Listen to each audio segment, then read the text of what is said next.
Hey everyone, welcome to my life.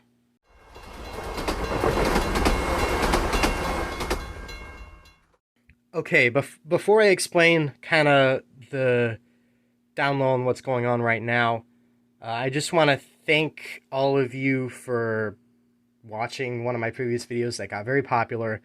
There's probably some new viewers in there from that. I don't make that kind of content all the time. If you subscribed expecting more of that content, I don't know if you'll get more of it. I don't know. We'll see. But what I've always done is just videos on the hobby and what I do. So if you want to see that, then go ahead and keep watching. I'd be glad to have some new viewers around. But anyways, getting into this, first of all, why have I been gone for a little bit? I just kind of needed a little break. I mean, I was a little overwhelmed by the reception of the previous video. Most of it was positive. And even a lot of the comments that disagreed with the points that I made were well thought out and kind. But some of them were just terrible. Not a lot of them. And hell, at a point, I was so worried about coming across anything else that I just kind of turned off notifications for that video.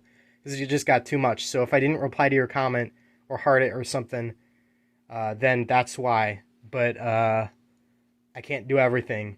But anyways, again, just wanted to take a quick break. There's nothing wrong. I'm doing perfectly fine. I just wanted to have a breather from YouTube and focus on some other things.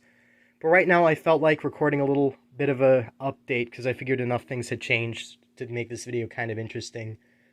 I've put the rough pieces of plywood out for the extension. They might not even be in their final position in terms of securing because they aren't perfect.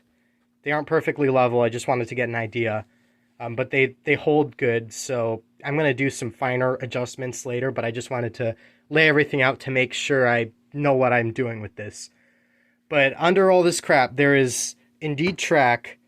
This is about half of this is exactly half of the curve track that I'm going to need for the outer loop. So I'm going to have to eventually get more of that so I can rebuild the area over there, which is just kind of barren currently and still has some old debris from the older iteration of this layout. But yeah, that's a development. Structurally, of course, eventually I've marked out rough areas. That's definitely not going to be the final areas because I have to account for a few things.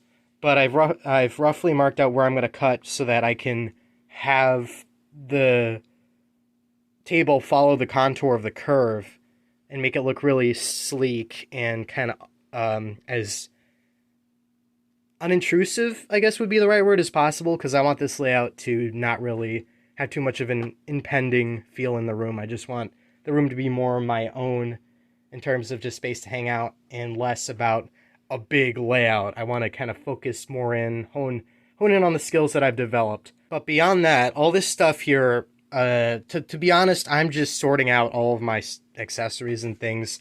Like you never realize how many like telephone poles you have until you actually put them in a pile.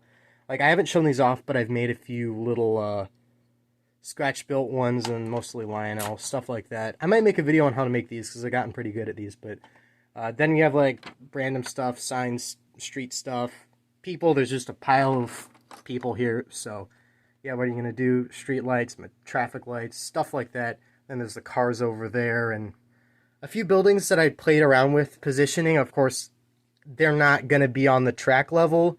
Like I think I've stated before, there's gonna be an elevated section. The track's gonna go under it. It's gonna be more urban. I'll see how I can work these very sort of suburban buildings into a more urban setting. But, you know, we'll see. Moving over here, I did make a community post about these two. I have an F3 and a GP7 that I'm painting into Chicago and Northwestern. I like these so far. There's a few areas where there's a little bit of overspray or the masking wasn't perfect, but I can touch that up. But I like these.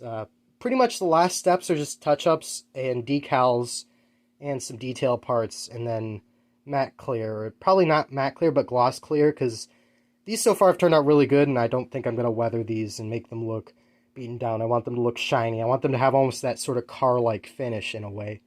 If you would like an insight on what my workbench area currently looks like, it looks like this. Yeah, pretty messy, because I haven't used this in like a month. But there's one interesting thing over here. just going to give you a little sneak peek. Yeah, if you know anything about the Milwaukee Road or South Shoreline, this thing's going to look familiar. I'm in the middle of that interesting project. Maybe I'll do a video on it, or like, probably a community post once I've finished it, but if you can guess what that is, good for you. I figure few of my viewers are actually interested in this, but I'm kind of into insulators.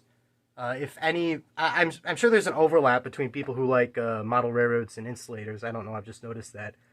But I just find these at antique stores and whatnot, or go out and try to hunt for them. I found a few that way, and I have a little piece of wood that's kind of a fake little cross beam that I mounted a couple of them to. Just wanted to show that off. That's another thing that I collect that I haven't really shown off on the channel. So if you're interested in that, then let me know. I'd say that's it for now. Layout progress is going good. I've got a lot in my life going on right now, so of course I gotta balance my own personal happiness, time to relax, and just pursue my hobby a little bit. And you know, I am doing that. Like, I've been able to work on these units, and I'm thinking about other things that I could do in my spare time just to relax, other than like construction on the layout. Like maybe doing some work on my rolling stock and equipment and getting that ready for once I get the track all set up and I can run them around and do some cool stuff. There's a lot on my mind right now about my layout and the progress. And so far, I think that while right now I can't run trains and I haven't been able to put power to an O-scale train on a nice layout in maybe a month or so, I still don't regret the decision. I think it was well worth it, especially with all the creative freedom that I'm going to have now and the ability to do it again and do it as good as I can in the current moment. I guess that's about it, and thanks for watching. I'll see you in the next video. Bye.